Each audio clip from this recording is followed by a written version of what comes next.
الرجس وطهرهم تطهيرا ولعن الله على أعدائهم أجمعين ملعونين من يوم عداوتهم إلى قيام يوم الدين. أما بعد، فقد قال الله تعالى في كتابه المجيد والفرقانه الحميد وقوله الحق: بسم الله الرحمن الرحيم.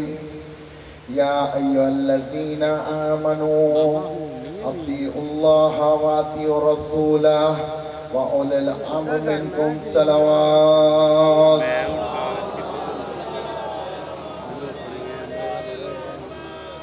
پروردگار صاحب قضا کی حاجات کو پورا فرما۔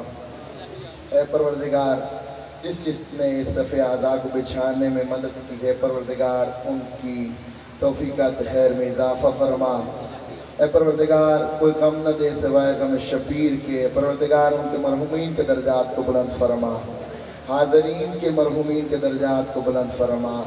ہمارے یہ صاحب ممبر، نقیب ممبر، ان کے والد اس دنیا سے رخصت ہو گئے، علامہ ذوالفقار حسین نقوی صاحب اس دنیا پچھلی دفعہ یہاں موجود تھے، اس دنیا سے جا چکے ہیں، اور تمام مومنین مومنات خصوصاً صاحب اعضاء کے جتنے خاندان کے مرحومین ہیں ان کے لیے ایک دفعہ سورہ فاتحہ اور 3 دفعہ سورہ اخلاص کی تلاوت فرما دیجیے۔ بسم اللہ الرحمن الرحیم۔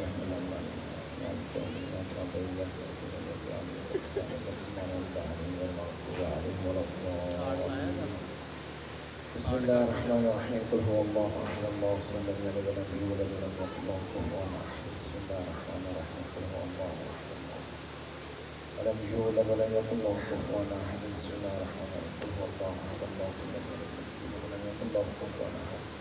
اللهم اغفر للمؤمنين والمؤمنات والمسلمين والمسلمات الاحياء منهم والاموات، تابع الله بيننا وبينهم بالخيرات انك مجيب الدعوات انك على كل شيء قدیر۔ اے پروردگار، ہمارے مرحومین کی مغفرت فرما، ان کے درجات کو بلند فرما، انہیں اعلیٰ علیین میں قرار دے۔ ہم نے کبھی یہ دعا مانگی نہیں ہے کہ ہمیں جنت عطا فرما، کیونکہ آئمہ سے ہمیں منقول ہے کہ جس طرح مومن اس دنیا میں کھڑے ہو کے چاند کو دیکھتے ہیں، جنت میں ہم اہل جنت کو ایسے دکھائی دیں گے جیسے زمین پہ لوگ کھڑے ہو کے چاند کو دیکھا کرتے تھے۔ ہم اس جنت کو مانگتے ہی نہیں ہیں جس میں محمد والے محمد ہمیں دکھائی نہ دیں۔ کوئی ہے آپ میں جو یہ چاہتا ہے، یا کبھی آپ نے ہاتھ دعا کی ہو کہ اے پروردگار ہمیں جنت عطا فرما؟ ہم نے ہمیشہ ہی یہ دعا کی ہے، اے پروردگار ہمیں جوار آئمہ نصیب فرما۔ ہم اس جنت کی تمنا ہی نہیں کرتے جہاں محمد والے محمد کا جوار حاصل نہ ہو۔ ہم اس جنت کو چاہتے ہیں جہاں پہ جناب امیر المومنین ہو، جہاں پہ جناب سیدہ کا در ہو کہ ہم اپنی داڑھی سے، اپنے بالوں سے در زہرہ پہ مجاوری کریں۔ عزیزان گرامی، خدا آپ کا اپنی تمام مصروفیات چھوڑ کے جناب زہرہ کو اس کے دکھی بیٹے کا پرسہ دیکھنے کے لیے جو آپ چل کے آئے ہیں قبول و مقبول فرمائیں۔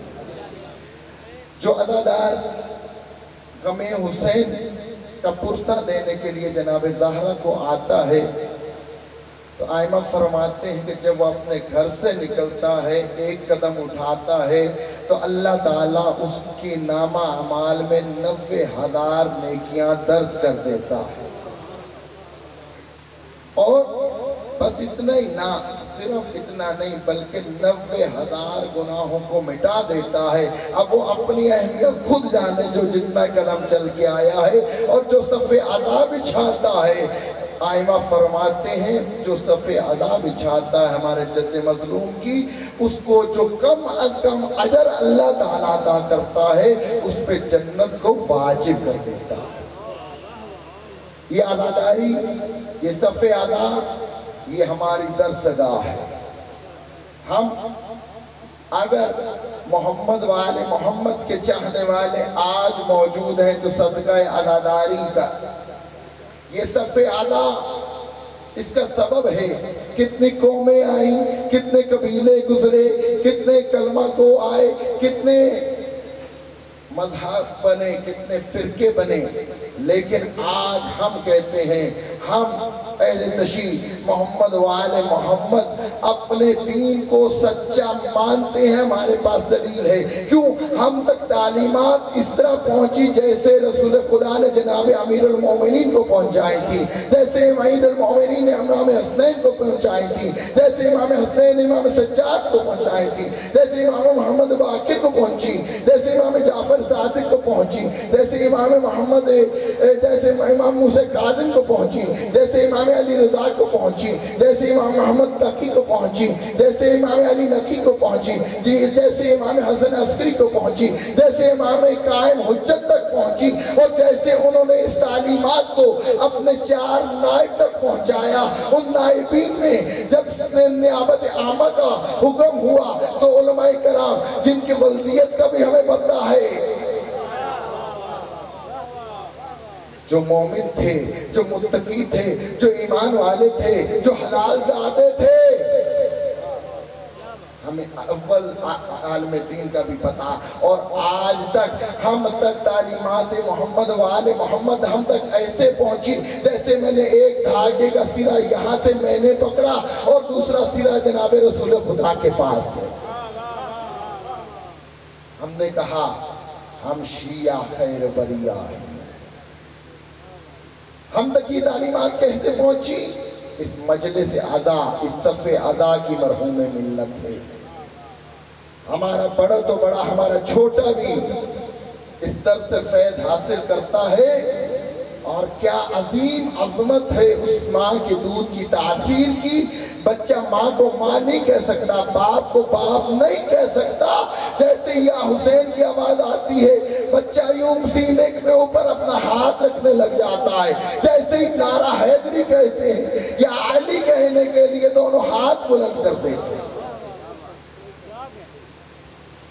یہ تاثیر ہے محبت محمد و آل محمد کی۔ عزیزان گرامی، بچوں کو مجلس میں لایا کیجئے، یہ درس گاہ ہے، اور جب کوئی درس لینے کے لیے آتا ہے، محمد و آل محمد کی تعلیمات حاصل کرنے کے لیے آتا ہے، تو رسول خدا فرماتے ہیں اپنی اہمیت کا اندازہ اس وقت لگاؤ جب تم مجلس ادا پہ آتے ہو، جب تم محمد و آل محمد کے علوم کو سیکھنے آتے ہو تو فرشتے تمہارے قدموں کے نیچے پر پھیلاتے ہیں۔ عزیزان گرامی، کتنی عظمت ہے عزادار کی کہ جب ایک قطرہ اس کی آنکھ سے غم حسین میں نکلتا ہے۔ امام جعفر صادق علیہ السلام فرماتے ہیں کہ اتنا وہ گریہ کرے کہ صرف اس کی آنکھ کے اندر تھوڑی سا تری آ جائے کہ اس تری کے ساتھ ایک مکھی کا پر تر ہو جائے، پروردگار اس عزادار کے اوپر جنت واجب کر دیتا۔ کیا؟ جنت واجب کر دیتا، اور وہ آنسو جو ادھر سے نکل کے رخسار پہ آ جاتا ہے تو امام فرماتے ہیں یہ ڈھال بن جاتا ہے آپ میں اور آتش جہنم میں۔ کبھی اپنی اہمیت کو کم مت سمجھیے گا۔ عزیزان گرامی، کیا کم اہمیت ہے آپ کی کہ آپ امام حسین پہ گریہ کرتے ہیں، اور جناب زہرا اپنا رومال لے کے آپ کے پاس آتی ہیں، ایک ایک آنسو اکٹھا کر کے اپنے رومال میں محفوظ کر کے امام حسین کے جا کے زخموں کے اوپر لگاتی ہے، اور امام حسین علیہ السلام کے سارے زخم ہو جاتے ہیں سوائے 2 زخموں کے۔ پوچھا مولا وہ کون کون سے ہیں؟ کہا ایک علی اکبر کے سینے میں لگنے والی پرچی کا زخم، اور ایک عباس کے بن بازوؤں کے گھوڑے سے زمین پہ گرنے کا زخم۔ سارے زخم تو ٹھیک ہو جاتے ہیں لیکن حسین کی زخم ہمیشہ تازہ۔ عزادارو، یہاں پہ آپ تعلیمات محمد و آل محمد سیکھنے کے لیے آتے ہیں۔ اہل سنت کے بہت بڑے خطیب، بہت بڑے عالم دین، فقیہ، مجتہد، مفسر، علوم قرآن کے ماہر، بہت سی کتابیں انہوں نے لکھی، بہت سی انہوں نے بہترین تفسیر لکھی۔ علامہ مودودی علیہ الرحمہ، آپ سب نے ان کا نام سن رکھا، مسلمانوں کی بہت عظیم شخصیت ہے۔ ان سے پوچھا گیا کبھی آپ کو کبھی نے لاجواب کیا ہے؟ کہا اگر سچ پوچھو تو ایک دفعہ ایک بچے نے لاجواب کر دیا۔ کہا آپ اتنے بڑے عالم دین، مفسر قرآن، علوم قرآن کے ماہر، آپ بھی لاجواب ہو گئے؟ کہا ہاں۔ پوچھا وہ کیسے، کیا واقعہ ہوا تھا؟ کہا ایک سکول کا سالانہ دن تھا، انہوں نے انعامات تقسیم کرنے تھے، ان کو رزلٹ دینا تھا، تو انہوں نے مجھے دعوت دی کہ میں صدارت کر، ہمیں کوئی چھوٹی شخصیت تو تھے نہیں، تو انہوں نے بڑی شایان طریقے سے انہوں نے انتظام کیا، اور صرف جتنے طلاب تھے ان کے والدین کو نہیں بلکہ تمام علاقے کے معززین کو اس محفل کے اندر مدعو کیا گیا۔ اچھا پھر کیا ہوا؟ کہا کہ وہاں پہ ان کے اساتذہ نے 10 بچوں کو مقرر کیا، نکالا، چنا کہ آپ نے علامہ صاحب سے سوال پوچھنے ہیں۔ سوال پوچھنے ہیں، ٹھیک ہے کوئی بات نہیں۔ مجھے انہوں نے کہا یہ 10 بچے ہیں، یہ آپ سے چھوٹے چھوٹے پرائمری کے بچے ہیں، اور یہ چھوٹے چھوٹے آپ سے سوالات پوچھیں گے، آپ مختصر سے جواب دیجیے گا اور آگے۔ ہاں صدارت تو آپ کی ہے، کتاب آپ کر چکے ہوں گے، اس کے بعد جب بچے سوال پوچھ لیں گے آپ جو ہے آپ انعامات تقسیم کر دیجیے گا۔ کہا اچھا کوئی بات نہیں۔ اب انہوں نے بہت فصیح و بدیع، بہت بڑے بڑی بہترین باتیں کی، اور اپنی جب تقریر ختم کر دی تو اب وہ مرحلہ آن پہنچا جب وہ 10 بچوں نے اٹھ کے سوال کرنے تھے۔ بچوں کو بلا لیا گیا، نظر آ رہا ہے آپ کو، دیکھ رہے ہیں مولانا کو، دیکھ رہے ہیں صدارت پہ، کرسی صدارت پہ۔ اب وہ بچے کھڑے ہیں سائڈ پہ، ایک طرف کھڑا کیا، اب جی آپ کے سامنے سوالات کا سلسلہ شروع ہوگا، یہ بچے سوال کریں گے اور جناب مفسر قرآن جواب دیں گے۔ ایک بچے نے سوال کیا تو مولانا تقریر کر کے تھک چکے تھے تو ایسے بیٹھے تھے۔ بچے نے سوال کیا، سوال کا جواب، معصوم بچہ تھا پرائمری کا، اس نے سوال بھی ویسے کیا، تو اب سوال کیا تو ایک جواب دیا، سیدھے ہو گئے، اب دوسرا کیا اور سیدھے ہو گئے، جب تیسرا سوال کا جواب دیا اور سیدھے ہو گئے، جب 5واں سوال، 6واں سوال آیا تو اب کیوں سوال کے جواب پہ جواب دے رہے، اب علم کا سریہ گردن میں آ گیا، سینہ چوڑا کر کے پوچھتے ہیں اور پوچھو۔ اب یہ سوال پہ سوال پوچھ رہے ہیں، 6 7ویں پہ باری آئی تو سوال تو انہوں نے ہی پوچھنا تھا، تو ایک مجمع میں سے ایک چھوٹا بچے نے یوں ہاتھ بلند کر دیا،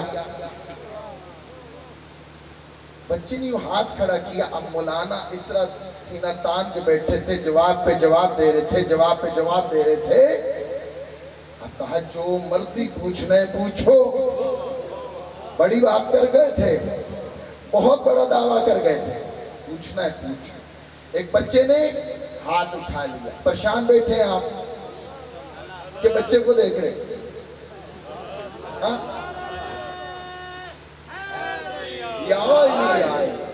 اب وہ بچے نے ہاتھ بلند کیا، کہا علامہ صاحب مفسر قرآن ہے؟ جی الحمدللہ مفسر قرآن ہوں۔ علوم قرآن کے ماہر ہیں؟ ہاں الحمدللہ جتنے علوم قرآن ہیں ان سب کو میں جانتا ہوں۔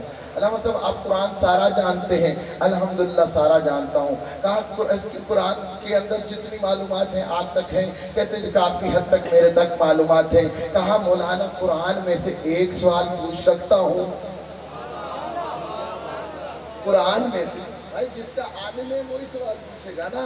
اب پوچھ لیا کہ عالم بھی ہوں، فاضل بھی ہوں، مفسر بھی ہوں، اور ہر طرح کا علم بھی جانتا ہوں۔ کہا ہاں پوچھ لو۔ کہا مولانا قرآن کے اندر سے مجھے یہ بتائیے کہ اللہ اس وقت کیا کر رہا ہے؟ توجہ میری طرف رہے گا. اللہ اس وقت کیا کر رہا ہے؟ میں آپ سے سوال کرتا ہوں، اللہ اس وقت کیا کر رہا ہے؟ جب میں نے سنا تھا میری بھی یہی حالت تھی. ٹھیک ہے، تو پریشان ہو گئے. ادھر کا پسینہ، ادھر کا ادھر، دائیں دیکھتے ہیں بائیں دیکھتے ہیں، اساتذہ کو دیکھتے ہیں، اساتذہ کہتے ہیں لے لے مزے. کہا تھا یہ 10 سوال کریں گے. ہاں تو اب یہ تو سوال کیا تو اب مولانا کے پاس جواب نہیں ہے. بھئی اللہ اس وقت کیا کر رہا ہے؟ ہاں تو اب جب جواب نہ بن پایا، پسینوں پسین ہو گئے، تو اب وہی بچہ ہاتھ اٹھاتا ہے، کہتے ہیں ہاں. کہا میں بتاؤں؟ ہاں میں بتاؤں؟ علم ختم ہو گیا، میں بتاؤں؟ ہاں بتاؤ بیٹا. کہا قرآن کے اندر اللہ ارشاد فرما رہا ہے، ان اللہ وملائکتہ یصلون علی النبی یا ایھا الذین آمنوا صلوا علیہ وسلموا تسلیما. اللہ اور اس کے فرشتے محمد و آل محمد پر درود بھیج رہے ہیں.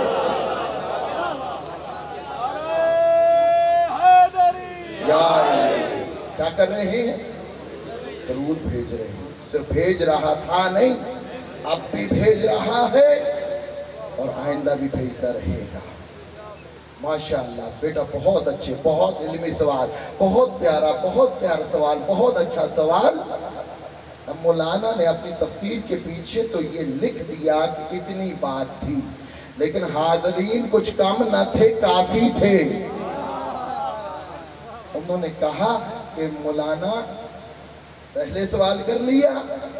اب مولانا نے سوال کا جواب تو نہیں آیا نا. سوال کا جواب آیا جی؟ نہیں آیا. اب پھر بچے نے ہاتھ کھڑا کیا؟ بچے نے پھر ہاتھ کھڑا کیا، اور ہاتھ کھڑا کر کے اب جب دیکھا کہ ہاتھ کھڑا ہے تو اب مولانا نے پھر پوچھا کہ ہاں بیٹا اب کیا بات ہے؟ ہاں پلے تو کچھ رہ نہیں گیا. ہاں تو اب کیا بات ہے؟ کہا ایک اور معصومانہ سوال ہے. کہا کیا سوال ہے؟ کہا سوال یہ ہے کہ اللہ اور کیا کر رہا ہے. پہلے کیا سوال تھا؟ اللہ کیا کر رہا ہے. پھر کیا سوال ہے؟ اللہ اور کیا کر رہا ہے. پہلے سوال کا جواب آیا نہیں آیا. پھر آنا تھا، پھر نہیں آیا. پھر بچے نے ہاتھ کھڑا کیا. کہا ہاں بیٹا. کہا میں بتاؤں؟ کہا بھائی پہلے بھی نہیں آیا، تم نے بتا دیا، اب بھی وہی سوال ہے، اب کہاں آ جانا ہے بتاؤ. کہا لعن اللہ الکاذبین، اللہ اس وقت جھوٹوں پہ لعنت بھیجا. یہ سننا تھا. علامہ صاحب اپنی جگہ پہ نہیں بیٹھ سکے. پوچھا اے بچے تو شیعہ ہے؟ کہا صرف شیعہ نہیں، میں سید زادہ ہوں.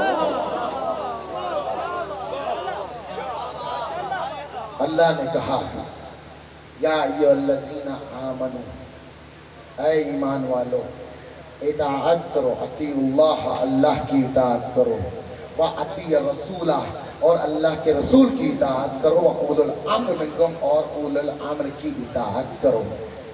یا اللہ تو نے حکم کیا، تو نے مومنین کو خطاب کیا، الحمدللہ ہم مومن، ہم نے تیرے حکم پہ لبیک کہا، ہم نے تیری اطاعت شروع کی. اللہ نے کہا میری اطاعت صرف کافی نہیں، میرے رسول کی اطاعت کرو. اللہ کے رسول کی اطاعت کی. کہا اولو الامر منکم. یا اللہ یہ کون ہے؟ اب دیکھیں اللہ کی اطاعت کرو، کوئی شرط ہے اس میں؟ کوئی شرط ہے. رسول کی اطاعت کرو، کوئی شرط ہے اس میں؟ اولو الامر کی اطاعت کرو، کوئی شرط ہے اس میں؟ یعنی بات ایسی ہے کہ اس کے اندر شرط نہیں ہے، لیکن اللہ نے اپنی اطاعت کو ایک طرف رکھ کے کہا، اس کے بعد اطاعت کرو رسول کی اور اولو الامر کی۔ تو دیکھنا پڑے گا اولو الامر ہے کیا۔ رسول خدا سے پوچھا یا رسول اللہ یہ اولو الامر کیا ہے؟ تو انہوں نے کہا تم نے نہیں سنا تھا جب میں علی سے کہہ رہا تھا علی لحموں کا لحمی دموں کا دمی نفسوں کا نفسی، اے علی تیرا خون میرا خون ہے، تیرا بدن میرا بدن ہے، تیرا نفس میرا نفس ہے۔ تو جس نے اولو الامر کی اطاعت کرنی ہے وہ علی ابن ابی طالب کی اطاعت کرے۔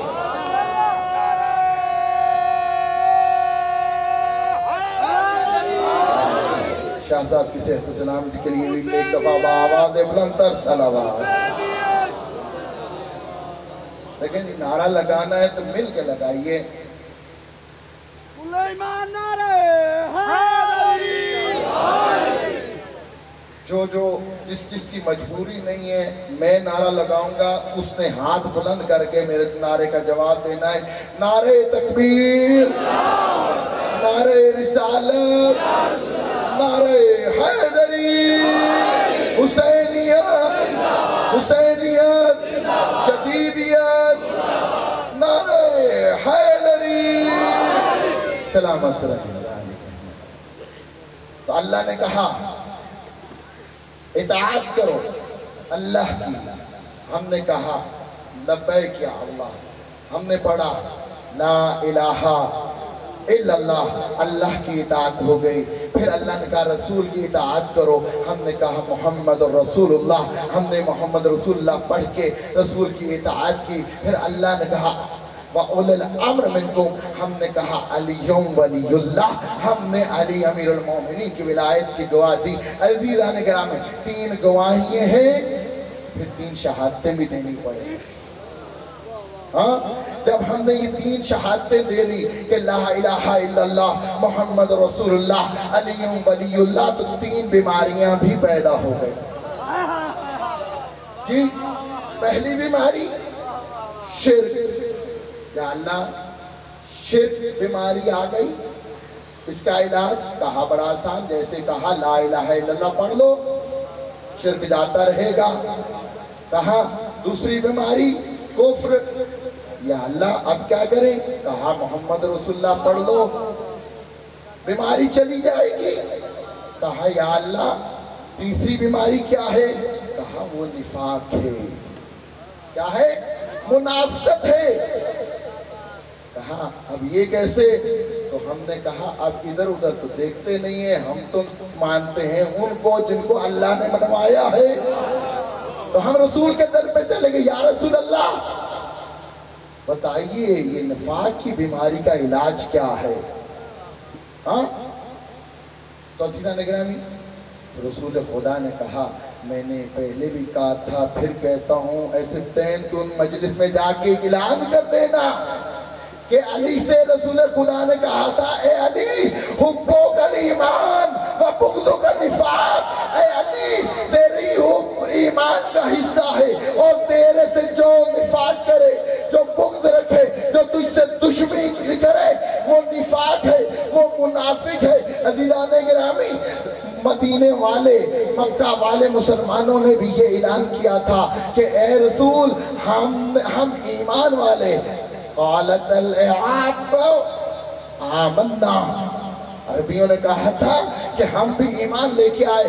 اللہ نے فوراً کہا اے نبی ان کو منع کرو، بلکہ انہیں کہو کہ ہم اسلام لے کے آئے۔ یا رسول اللہ ہم نے کلمہ نہیں پڑھا، انہوں نے کہا لا الہ سے کام نہیں چلے گا، انہوں نے کہا محمد رسول اللہ نہیں پڑھا، انہوں نے سے کام نہیں چلے گا، تو یا اللہ کیا کرے؟ تو کہو علی ولی اللہ، ایمان والے ہو جاؤ گے۔ کہا علی علی کرو مومن بن جاؤ گے۔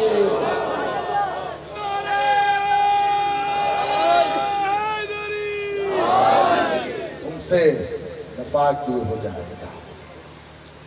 عزیزان گرامی، اطاعت کا مطلب ہے کہ جیسے کہا جائے ویسے عمل کرو، اور اطاعت بغیر معرفت کے ہوتی نہیں ہے۔ معرفت گھر بیٹھے حاصل نہیں ہو جاتی، اس کو حاصل کرنا پڑتا ہے۔ یہ صف ادا، یہ درسگاہ ہے، یہاں پہ آ کے ہم معرفت اہل بیت حاصل کرتے ہیں۔ عزیزان گرامی، میں سوال کروں گا، کیا نماز پڑھ لینا کافی ہے؟ کیا روزہ رکھ لینا کافی ہے؟ کیا زکوٰۃ، خمس، حج یہ سارا دے لینا کافی ہے؟ نماز شب پڑھ پڑھ کے اللہ سے گڑ گڑا کے دعائیں کر لینا کافی ہے؟ عزیزان گرامی، مولا علی فرماتے ہیں بغیر معرفت کی عبادت ایسے ہے جیسے ٹکریں ہوتی۔ جب تک محمد و آل محمد کی ہم معرفت حاصل نہیں کرتے، یہ نمازیں روزے ہمارے کام نہیں آئیں۔ عزیزان گرامی، میں بغیر دلیل کے بات نہیں کر رہا۔ کربلا میں امام حسین کے ساتھ جنگ کرنے والے، ہر تلوار اٹھانے والے، ہر نیزہ اٹھانے والے، ہر بھال اٹھانے والا، ایک ایک لشکر یزیدی کا سپاہی نمازی بھی تھا، عبادت گزار بھی تھا۔ میں مختصر کرتا ہوں، مختصر یہ چھوڑ دو ساروں کو، ہم بھی ولایت امیر المومنین کا دم بھرتے ہیں۔ عبد الرحمن ابن ملجم لعین یہ بھی دعویٰ کیا کرتا تھا، یا مولا، یا آقا، یا امیر المومنین، میرے رگ و جان میں آپ علی ابن ابی طالب کی محبت دوڑے۔ لیکن شمر ملعون یہ مولا امیر المومنین علیہ السلام کا دلیر سپاہی تھا۔ سفین کے مقام پہ اس نے معاویہ کے خلاف، حاکم شام کے خلاف جنگ کی تھی۔ اتنی جنگ کی تھی زخموں سے چور چور ہو گیا تھا، بعید نہیں تھا کہ مرتبہ شہادت پہ فائز ہو جاتا۔ کس کا ساتھی تھا؟ مولا علی علیہ السلام۔ لیکن یہ ابن سعد جو یزیدی لشکر کا سپہ سالار تھا، اس نے نماز فجر پڑھ کے سب سے پہلا تیر قربتاً اللہ کر کے ایک خیام امام حسینی پہ چلایا۔ یہ سارے مسلمان تھے، سارے کلمہ گو تھے۔ شمر لعین عامل تھا، فاضل تھا، عبادت گزار تھا، شب زندہ تھا، قرآن کی تلاوت کرنے والا تھا، اور کربلا کے اندر امام حسین کو قربتاً اللہ شہید کرنے آیا۔ کس چیز کی کمی تھی؟ معرفت کی کمی تھی۔ کس چیز کی؟ معرفت امام نہیں تھی انہیں۔ اگر وہ معرفت امام حاصل کر لے۔ اچھا دوسری طرف دیکھ لیجیے، اور کیا تھا؟ اور کا جرم تھوڑا تھا، بہت بڑا جرم تھا۔ عرب کے اندر رواج تھا کہ کوئی کسی کے لجام فرض میں ہاتھ ڈالتا تھا، ایسے تھا کہ اس نے اس کا قتل کر دیا۔ اتنی بڑی جسارت کی نہیں جاتی۔ جب اس نے یہ جسارت کی تو امام نے اس کو جھنجھوڑا ہے، اے غر جاگ ذرا۔ امام حسین نے کہا تھا، اے غر تیری ماں تیرے غم میں روئے جو تو نے کام کیا۔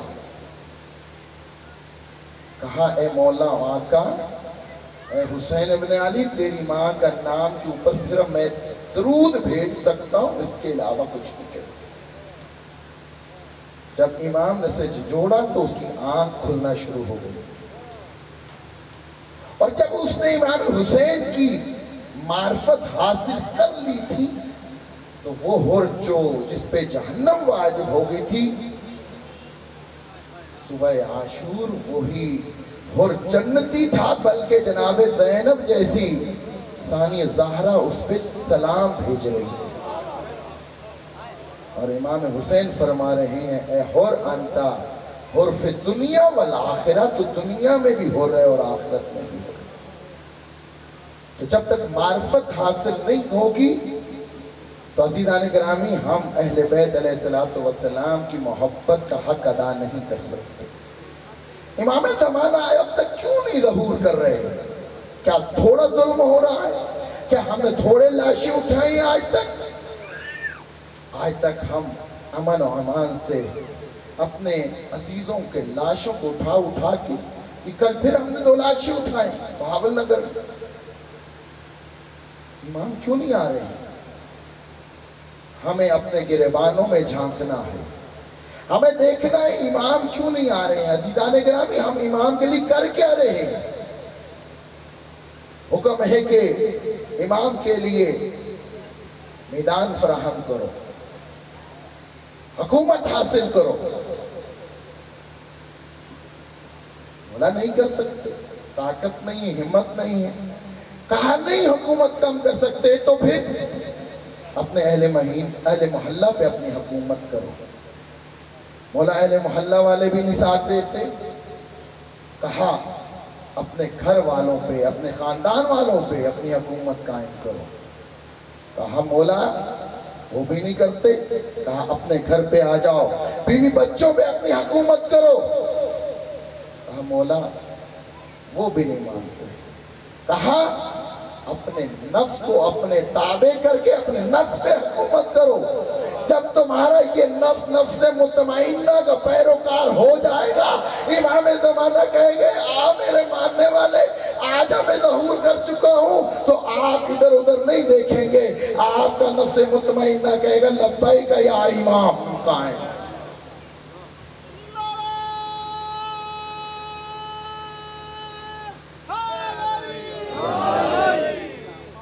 ہمارے گھر ایسے گھر نہیں ہیں،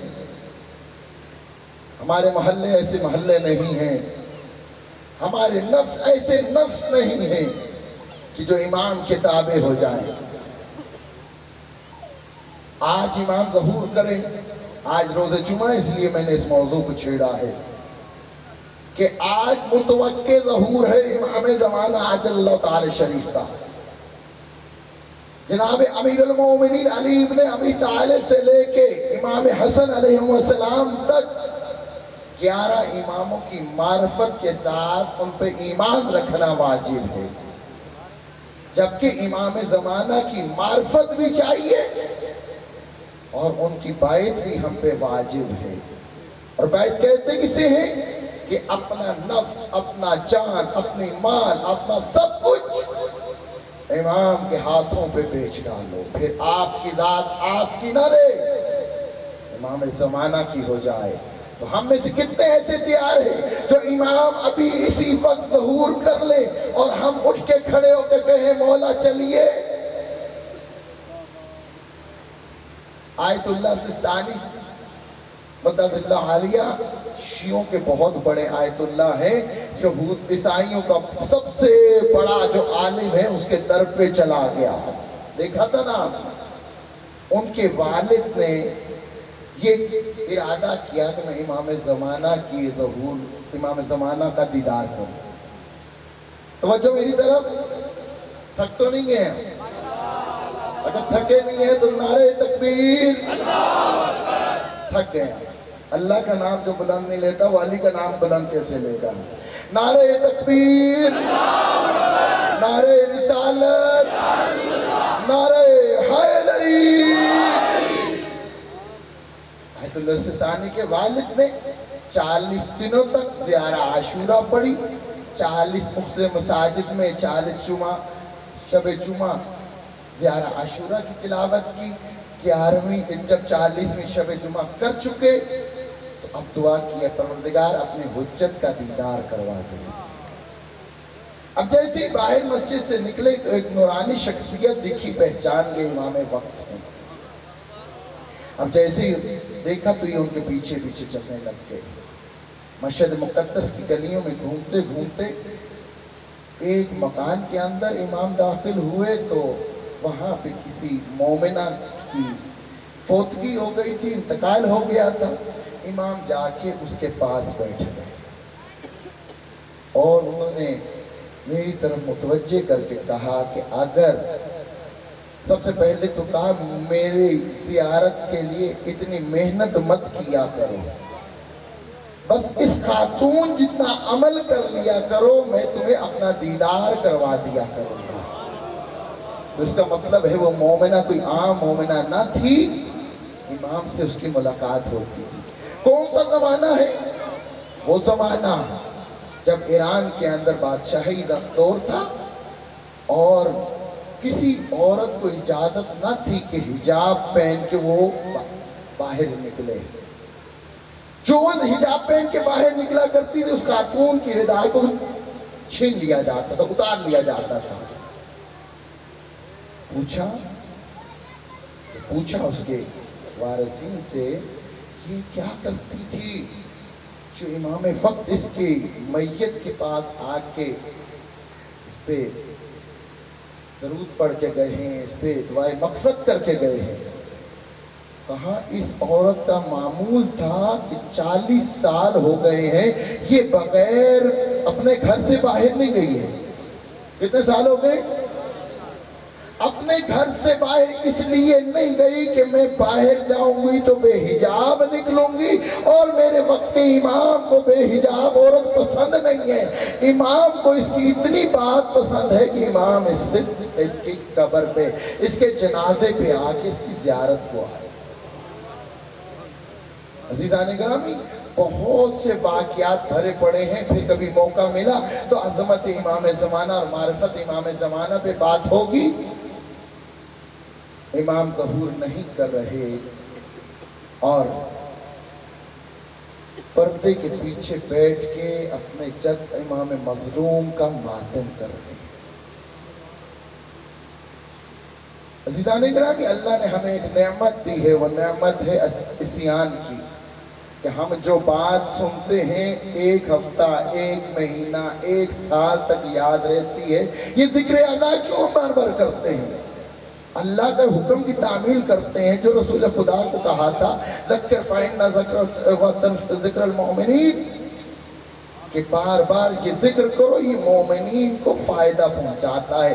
یہ ذکر عزا اگر ہم نہیں کریں گے تو ذکر عزا کیوں کرتے ہیں؟ واقعہ کربلا ہوا تھا ایک محدود علاقے میں، ایک بیابان میں، اور میدان غدیر خم میں جناب رسول خدا نے من کنت مولا فہد علی مولا کا نعرہ لگایا تھا۔ لوگوں نے اس میدان کے اندر کیے ہوئے اعلان کو بھلا دیا۔ کس وجہ سے؟ اس وجہ سے کہ ہم نے جیسے غدیر کو منانے کا حق تھا ہم نے ویسے اس کو نہ منایا، اور اگر ہم سستی کرتے، کوتاہی کرتے مجلس اعضاء برپا کرنے میں، ذکر امام حسین برپا کرنے میں، تو لوگ اس کو بھی غدیر کی طرح بھلا دیتے ہیں۔ اگر ذکر حسین کو کوئی نہیں بھولنے دیتا تو وہ 2 بچوں کی قربانی ہے، ایک علی اصغر کا 6 ماہ ہو کے نوک سنا پہ سوار ہونا، اور ایک 4 سالہ سکینہ جس کے گلے کے اندر رسیاں تھیں۔ ہمارے چاہنے والے، ہمارے ارد گرد رہنے والے کہتے 10 محرم گزر گئی، مصائب ختم، اب کیوں روتے ہو؟ تو ایک جملہ کہوں گا کہ کاش تم بھی کربلا میں ہوتے، جتنے ظلم ہوتے کاش تم نے دیکھے ہوتے۔ میں وہ بات نہیں کرتا ہوں، میں آپ سے سب سے سوال کرتا ہوں، کل آپ نے کتنی عزاداری کی؟ 10 محرم تھا نا؟ صبح طلوع علی اکبر کی اذان سے آپ نے کی، اور ضربت آخری ضرب امام حسین کے سجدے تک آپ نے عزاداری کی۔ سارا دن عزاداری کر کر کے تھک گئے، پھر بھی آپ نے ہمت کی، آپ نے کہا تھک تو گئے ہیں، چلو ثانیت حسین کے دکھی بیٹے کو اور پرسہ دیتے ہیں، جناب زہرا کو اس کے بیٹے کا اور پرسہ دیتے ہیں، چلو شام غریبہ بھی سن لیتے ہیں۔ شام غریبہ آپ نے سنی، اور آپ نے جا کے اپنے نرم بستروں میں گزاری۔ میں آپ سے پوچھوں گا کبھی آپ نے یہ بھی سنا ہے، سوچا ہے کہ حسین کے ساتھ کیا بنی؟ عزادارو حسین کا پاک و پاکیزہ سر ساری رات کھولی کے تندور میں پڑا رہا.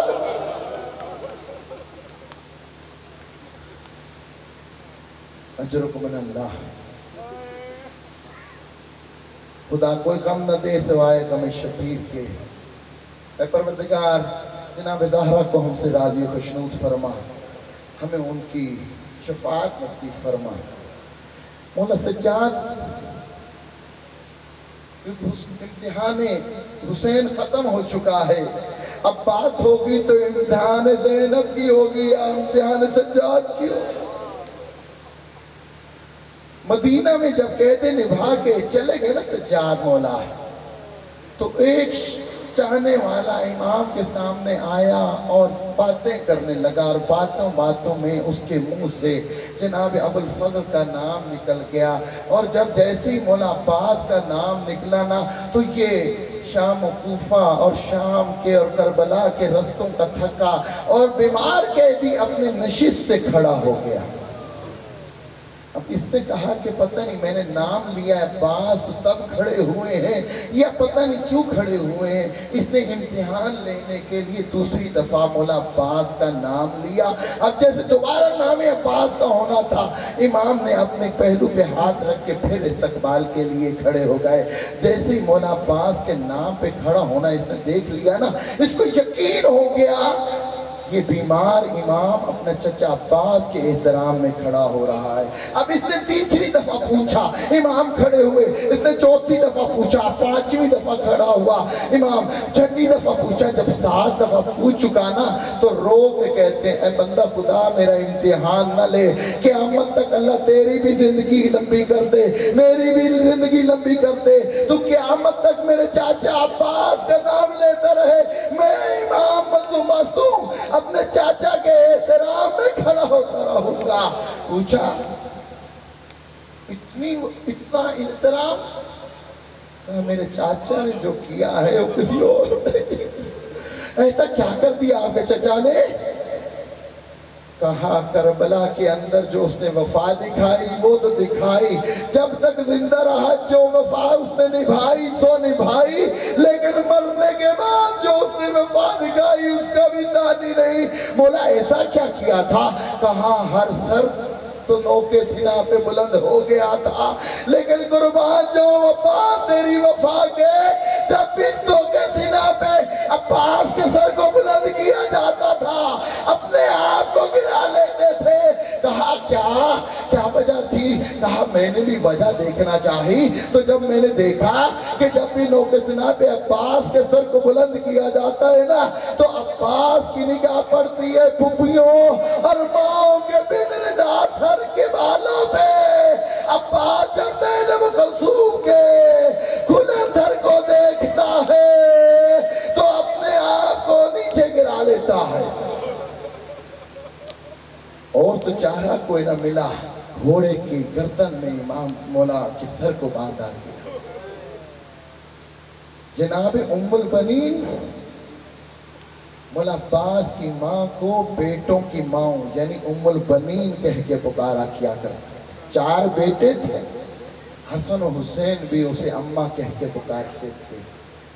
مدینہ والے ام البنین کہہ کے پکارتے تھے.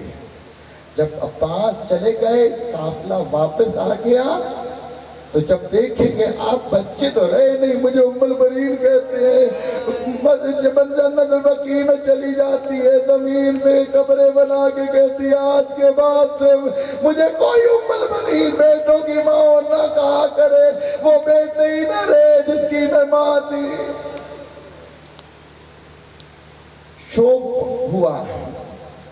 شوق پیدا ہوا کہ میں بھی شہدائے کربلا کی قبور کی زیارت پہ جاؤں گی.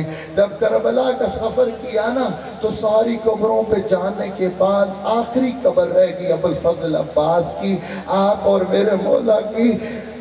اب جب قبر پہ پہنچے نا تو جیسے قبر کو دیکھا تو قبر تو اتنی چھوٹی سی تھی تو سجاد کو مخاطب کر کے کہتی ہے اے سجاد میرا تو یہ عباس اتنا قد لمبا تھا کہ گھوڑے پہ بیٹھتا تھا تو اس کے پاؤں زمین پہ خط کھینچتے تھے. یہی عباس علی میرا کربلا میں تھا، لیکن اتنی چھوٹی قبر کیوں؟ تو کہا کہ کربلا کے اندر جتنا مجھے عباس مل سکا میں نے اتنے ٹکڑے اکٹھے کر کے اس ننھی سی قبر میں اِنَّا لِلَّهِ وَإِنَّا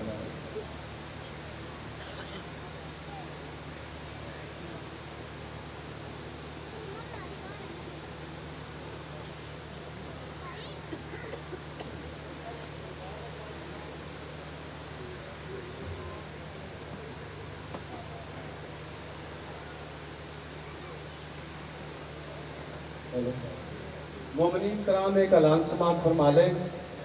میں دست بستہ آپ مومنین اور عزاداران امام حسین علیہ السلام سے التماس کرتا ہوں کہ لنگر کا وسیع انتظام ہے، الحمدللہ بڑے پیار اور محبت سے، بڑے نظم و ضبط کے ساتھ لنگر کا اہتمام بہت وسیع ہے۔ آپ وہاں پہ جائیں اور بڑے نظم و ضبط کا مظاہرہ کرتے ہوئے لنگر حسینی کھائیں۔ بڑی مہربانی، شکریہ۔